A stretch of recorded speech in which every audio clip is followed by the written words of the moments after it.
I'm not. I'm okay. Whatever. You do whatever. It's been started, Cameron. It's too late. All right. SMH. Fate itself cannot be reversed like this. Yeah, it can. Unless you have Golden Experience Requiem. True. Oh, spoilers! Spoilers for anyone watching JoJo. It's too late. You heard the spoilers. Before the Spoilers warning, for the anime it's that fine. came out like a year ago. It's fine. Hey, some people haven't watched it yet. Yeah, exactly. Some people haven't. Yeah, but I'm pretty sure they would Bit. have People who've never watched JoJo before haven't seen it before. True. You should watch Yeah, it. if you haven't, watch it. You know, Yes. it works pretty well because This we're currently in the gay zone. This JoJo podcast very is good. not. The podcast is not Homoerotic. sponsored, but we definitely recommend watching JoJo. Is good. Yes. Right. Guess we'll open My up. favorite homoerotic Shall show. we get into it, boys? I think it's about time. We are gentlemen. This is The Gathering. And you're listening to The Gentleman's Gathering. Indeed. So, welcome to, what is this, episode 8? Damn. I think this Let me is 7. check. No, pretty sure this is 7. You reckon? Let me just check. No. Yeah, wait. I- The Weird China episode is at 5. I think this is episode 7. Yeah. Yeah. Yeah, that's what I said, stupid. All right. We would have done one last I'm- week, except, I don't know. Why didn't we? I don't know. But Yeah, this is too late to 7. go back in time now. Yeah, we're just too late. I know, we sometimes. weren't feeling it. Yeah. We're just like, nah. So, to start off with, I'll bring in a nice opinionated topic, but there are no wrong Oh, answers. yes. What food do you think is hella overpriced? Overpriced. Yep, for what it gives you.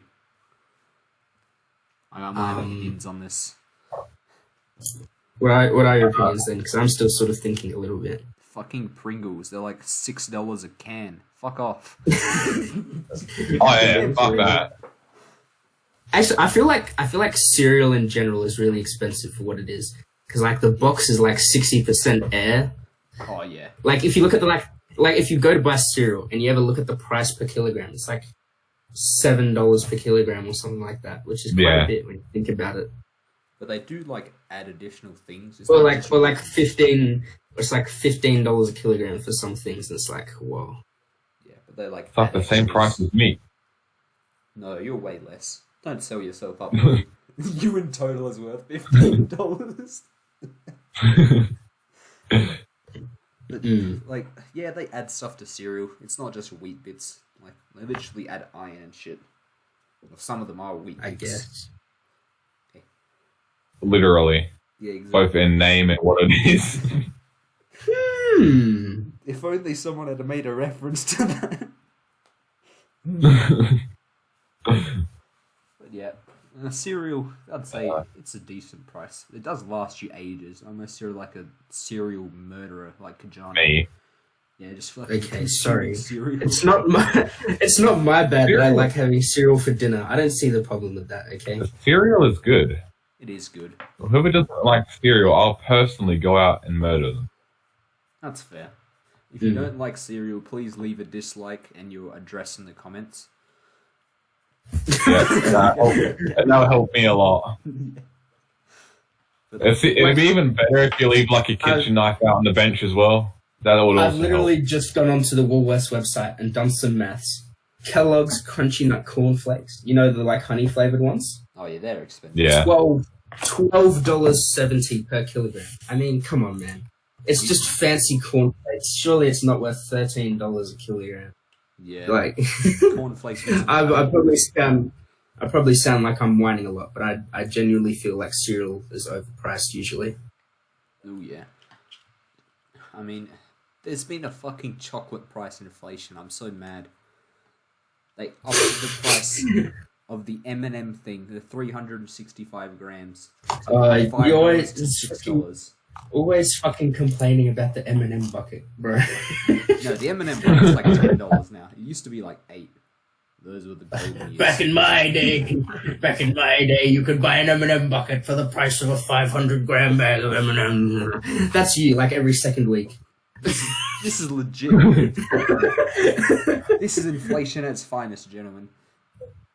And you know, they have the Judging. That's how we should judge inflation. The nationwide inflation should be measured based on how expensive a 1 kilogram bucket of M&Ms is. Dude, it's perfect. It's literally brilliant. But, you know, those fuckers at the supermarket have the audacity to say price down when it's $6. It's like from August 2020, we put the price down from $7 to $6. It's like, no, you fuckers, you rose it from 5 to 7, then you put it down $1. Fucking pricks. Nice. Disgusting. Well, we're never getting sponsored now, but that's okay. No, I don't think we're gonna get sponsored anyway. Hey, I have lots of friends who go to Coles. I go to Coles. Yeah. There was a good connection there. True. Now Coles is like, how dare you? All right. Have we all made our opinions known on this topic then? Are we done there? I guess so. Because if we are, I think that means it's just about time to move on to food feud. That's right. I have to do it. It's a thing.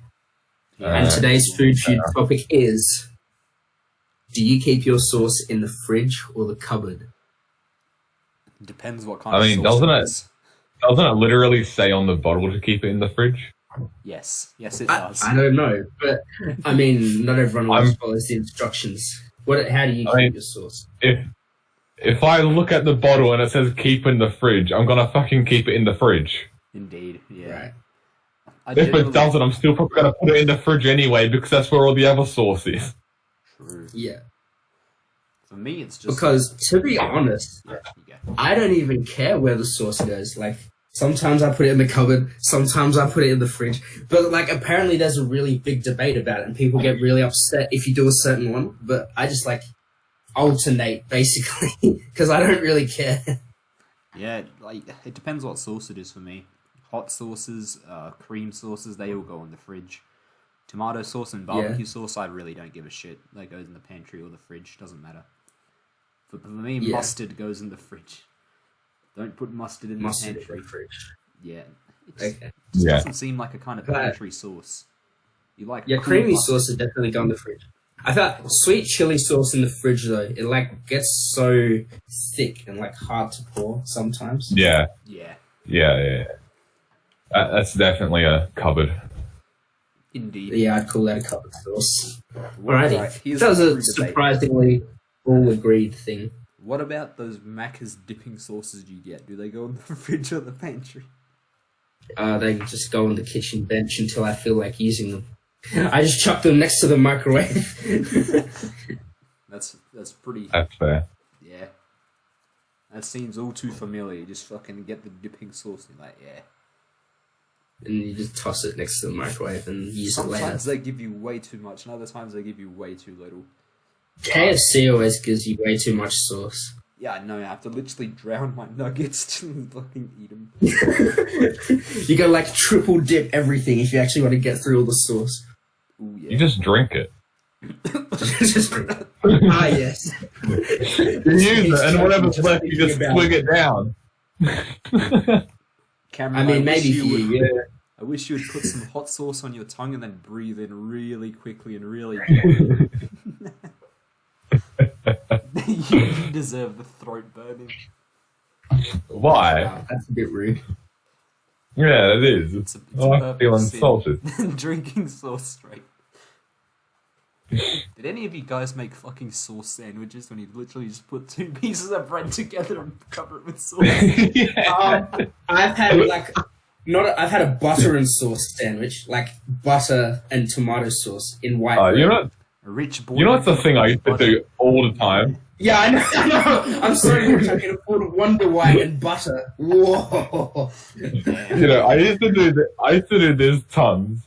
I used to get a piece of bread, butter it, and put salt and pepper on it. What? Was it very spicy for you? No. No, guys. You have the butter bread. He's just seasoning it. You got to make sure that it tastes good. I just like imagine like Gordon Ramsay comes to your house and you make toast with butter and salt and pepper. And he's Hell yeah, It great. says fucking delicious. and then, finally some good fucking food. It's actually so fucking good though. Ooh, it is. I'm not sure about the butter fucking with salt and shit, but I know butter on toast is pretty good. No, the butter is like what makes it stick all together. It's like the binder. I know what you mean on, mate. Fucking salt and pepper on butter. On toast. Salt, pepper, butter, bread. It's actually really good. Though, do you know what actually tastes like pretty damn good? Butter and Nutella. I know it sounds really weird, but it actually tastes really nice. No. That's fair. I mean, I've done that a few times. You can't just say no. Well, actually, it depends how much butter you put, Like- I guess. Is it like You a get one-to-one? two. No, you get 2 pieces of bread and you put 1 piece One of bread to- and butter, 1 piece with Nutella. I and think you that's put it in a illegal. sandwich. Having But you put- anything and Nutella in a 1-to-1 ratio is You put illegal. way more Nutella than anything else. Yeah. If you're not sitting there, if your sandwich isn't fucking like half a The centimeter layer- thick of The layer Nutella, of at Nutella least. should be thicker than the bread. Yes.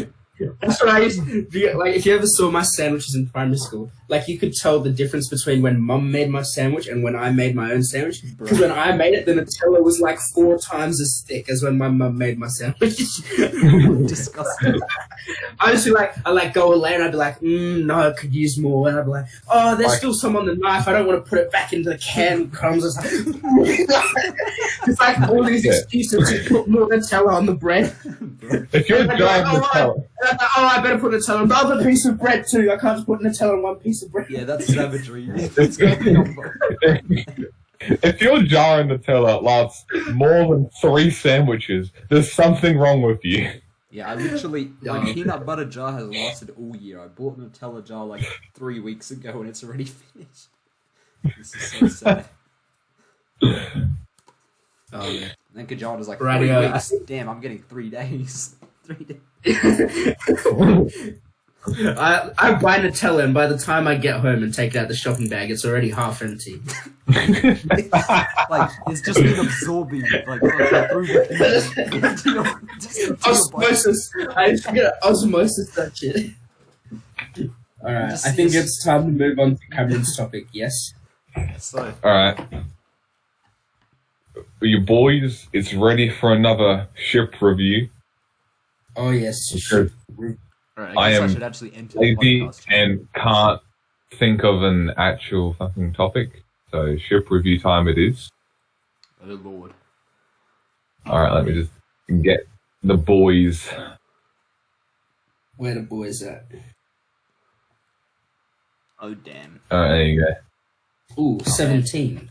It's been cut I'm off. gonna have to mark it the number not being my favourite number, but that's okay. This one worked a bit better. Alright. This I can is see a what Smith pollution going class destroyer. Mm-hmm. Smonky boy.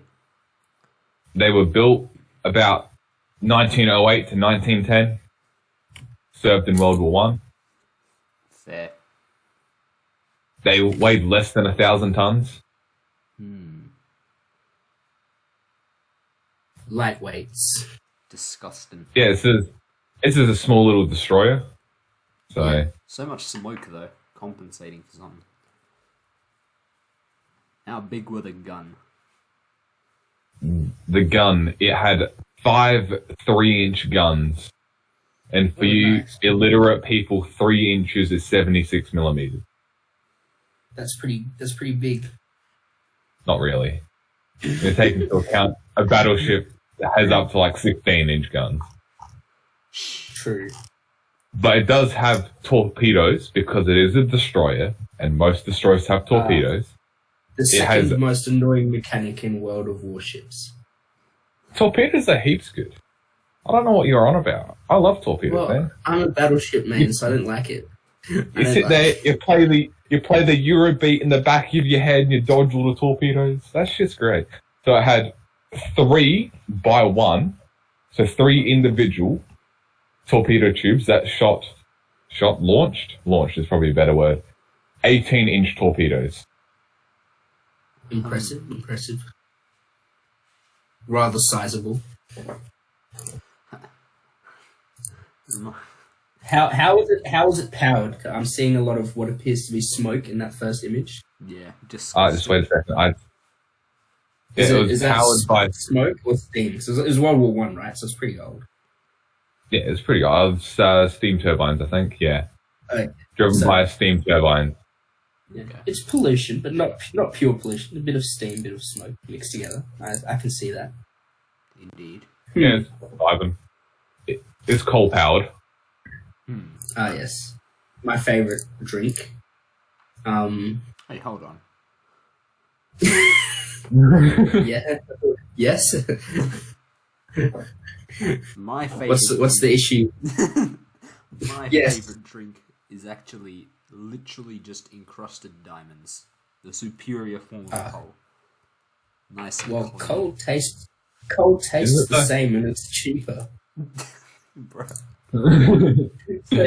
So really, you're just trying to flex on me, and that's not very cool of you. Yeah. Right. Let's actually get back to reviewing the ship. Yes. Let's review the ship. I think it looks pretty nice. It's World War One, so you got to think like within the time frame. So obviously, it doesn't look that modern, but in the day, it would have been pretty good. Obviously, got number 17 here, which would have been better if it wasn't that number, and it was a good number, but that's okay. I forgive them. Well, it's pretty sparsely. It looks more like they took a transport ship and they went 1/3 down and they just cut off everything and put the smokestacks and stuff there. That's the sort of vibe I get. I know that's probably not what they did, but that's the vibe. No, these are purpose-built. Yeah. These are the first ocean-going destroyers of the U.S. Navy. Oh, wow. Number 1. Nice. That's actually pretty good. I think I'd rate it... and if it makes it any better... There were 5 of them made. Right? That's not many. Yeah. And only one of them had the number 17. Why would you not go from 1 to 5? It's because... They just said whatever, chief. It's because it had a whole number of DD-17. So it had other ones of DD before it. They don't sit there and name... Oh, you're annoying. Just because... It's just like, oh, this doesn't work the way I think it should work, therefore it's bad. Nice. It's just That's literally all you are. Why not be like, okay, we are going to build this. Let's build the first model and name it something, like DD-17, whatever, but have the main model be 1, as in the first ship of its kind. Right. But you see, there was I don't care, Cameron. I don't give a fuck. There was the Truxton class, and the Truxton class started at DD-14. They're counting the destroyers from start to finish. They're not just saying, oh yeah, here's a new class of destroyers that's only got it's 2 meters longer than the previous one, and this and that and this, and we're going to start from 1 again. Then we're going to have to have a new letter classification. Though, isn't it? It's a different... Yeah, but it fulfills the same role. They're in the same fulfills the same role. Yeah, whatever. That's what they do it by roles. They don't do it by ship. Beep, beep. Ooh, ooh. Anyway, I have decided to rate this ship a 7 out of 10. Considering it is World War One, right? Yeah. I see 3 people chilling. That's going to be a down rating from me, Chief. How dare they sit on the ship? Oh, well, that's where you command the ship from, but yeah. That's fair. Wow, how dare there be people on the ship? This is an outrage. It's got to be like a proper photo shoot, you know? This is clearly amateur photography right here. Well, clearly it's freaking sailing along. It's got to have people on it. No, they just make everyone jump off for the photo op. Yeah, they just swing back on. There's gentlemen, we need to get this. Just put the cruise control on. Yeah, exactly. Me and the boys turning on the cruise control in our ship in 1910. and then jumping off so they can take a photo. Me and my boys building an entire automaton just to pilot the ship. Alright, I don't know. I'm gonna rate this like fucking. Maybe a 6.8. It does not get the funny number. That is way the to make it complicated. I would have given it. Fair. It's not quite a 7 for me. It's Go in fucking increments of compounded. 0.5 to make everything nice. Yeah. Whatever, 6.5 And then. most ships were coal powered at the time. Yeah, it's disgusting. That's Alright. like saying, "Oh, this isn't a nuclear ship," even though nuclear ships didn't exist at that point in time. Therefore, it's bad, even though this was like the top technology of its time. It's still bad because it's not as good as technology nowadays. It's what you're saying. That's exactly how we rate things, you fucking tard. You don't say, this car was pretty good, but, you know, it was the top of the gear for its time, when you're looking at them fucking nowadays. Yeah, but you're rating it within time period, though.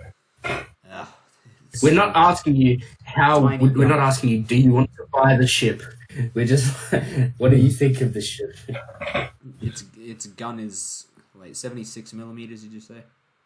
What was the average Yeah. for the time? For destroyers? Yep, for the same class. Well, not class, but type. Probably, it wouldn't have probably been higher than 4 inches. So 100 millimeters. Okay. Could it go, A little But bit if you're on the talking, small side. could it be blown up easily? Or was it pretty sturdy? I mean, it's a destroyer. It's not designed to be armored. True. yeah, it's a destroyer. Comparison to others. It's a 700-ton destroyer. Like, Yeah. what do you it's expect light. from it? Alright, I guess I'll It's- go 6. Actually, maybe 7. Yeah. Maybe. There we go. You know, I'm a little bit impartial to it, so I'm going to give it an 8. Bruh. Fair enough. Oofed. Well then, whose turn is it next? Fuck. I guess that means it's you then. Alright, gentlemen. I've been thinking about this for the past maybe hour. So I'm just going to use it as the topic. What Okay. children's fucking hard stroke? There you go. Ah, yes. I had a fucking... I see in that yeah. hour you've been doing a lot of high tier thinking. Yeah. Alright. Which children's show had the best opening? Like song? Or Yes. just like in general? The best opening song, okay. The one that slapped That's a hard one. most. I mean, Hmm. well, You gotta what do you take out- think? What's your... What was that show? Like, you gotta take your nostalgia out of it just because you liked the show more than another show. I mean, Doesn't Barney's was necessarily- pretty good. I don't think I really watched Barney ever. Barney is a dinosaur. Oh, actually, no. I know the actual answer to the best opening. If you don't It's say the Magic Arthur. School Bus. Ooh, actually, No. It's the Magic School Bus. Oh, yeah, that one's pretty good. School Bus. With the friends? No way! and then Oh, the beat just drops. Cruising on down Main Street, relaxing, feeling good. Yeah, that was. I reckon that's probably the best one. Damn, Arthur was pretty fresh though. It was. Arthur had a good one too. That's true. What the fuck was the Bob the Builder theme song? I can't remember it. Wait, no, I do. You can't remember I do, Bob I the do. Builder? Can we fix You it? can't remember Bob the Builder. You're actually stupid. Oh god, oh fuck. It's all coming back to me. You know, it's literally his name. Bob the Builder. And then can we fix it? And then yes, we can. It's just so It's uncreative. very simple. It's very simple, man. Dude, they had like the lyrical complexity of mumble rap. It was straight coming at it. Bob the Builder predicted modern rap, guys. This is my new film theory.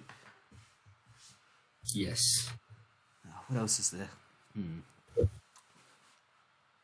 What other obscure shows? Oh, Koala Bros. I'll just leave this that here. one's pretty alright. Dude, hell yeah. What about Madeline? That one was okay. Oh, If you ever watched Madeline, my sister used to watch Madeline, so this is so sad. it wasn't too bad. It's this one show, and I remember it being so good. I just can't remember anything about it. I can't play it because the owner's a piece of crud. Disgusting. What was it? Yeah, Cameron's thinking of a show. It's probably a poor person's show. Let's be honest. Wow, you're so mean. No, I'm in the poor person show category. I didn't have All-Star or Foxtel or whatever. I just had poor people. Oh, dude. I guess so, yeah. Hell yeah. Oh man, I can't fucking think of what it's called. I don't remember anything about it. I just remember. Sounds way too sad. I remember it, but remember nothing. Yes. That's fair enough. Wait. Oh, dude, hell yeah. Wait. Yes. Nah, I don't like that. What about the Thomas? What do you mean you don't like that?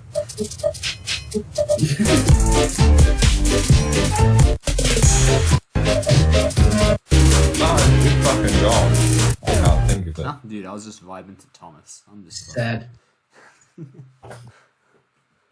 I mean, I'm obviously biased, but I liked the Thomas theme. The opening was, like, not particularly exciting, like, what the video bit that was happening, but the music was okay. It was Thomas. It was alright. good enough to set up the show, for sure. The actual themes and music that they used inside the episodes was better, I think. Probably. Like how each character had their own theme that played when they were on screen and stuff. What's that fucker's name? Gordon. Yeah, what about him? that fucker Gordon.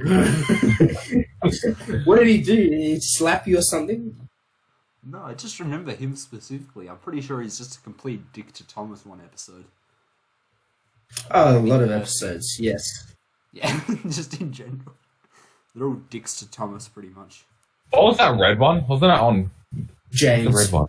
James, yeah. James was the biggest dickhead. Oh, he wasn't a dickhead. He was just like really arrogant and narcissistic. I guess that makes him a dickhead. Okay. Yeah, and then Gordon wasn't yes. sort of a dickhead, more just like, I'm more experienced than you, therefore I know more. I mean, let's be real though. Thomas was like that really annoying little kid that tries to hang out with you.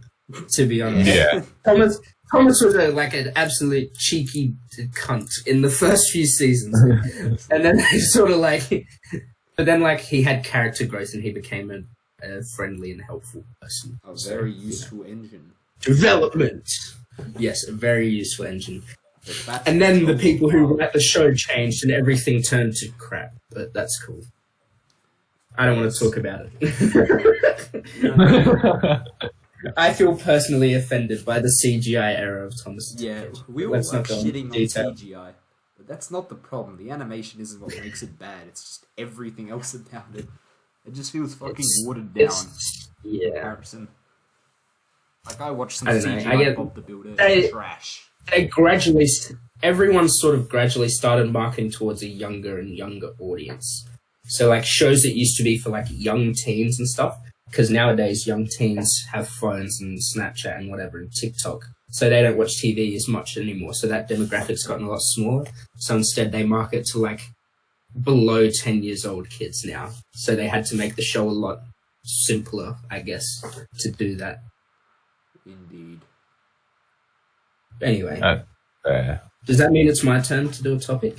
I guess so. Because I I have train review. Oh, damn. So Oh yeah. yes, I'll send some photos. I'm shocked 2 I'm not making the photos. thumbnail this time.